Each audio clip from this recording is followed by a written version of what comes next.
Mga par, magluluto tayo ngayon ng pritong tilapia at nilagang kangkong. Tara, game!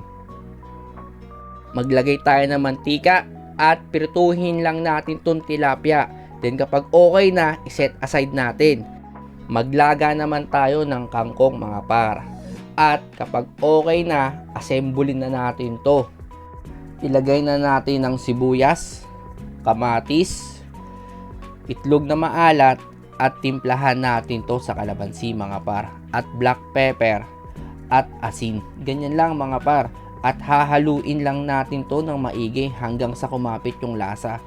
Mga par, itong setup ng ulam na to, pag talagang pinagsama mo ang isda at ang gulay na to, talaga namang hindi mo talaga mapipigilang kumain ng kumain. O paano mga par?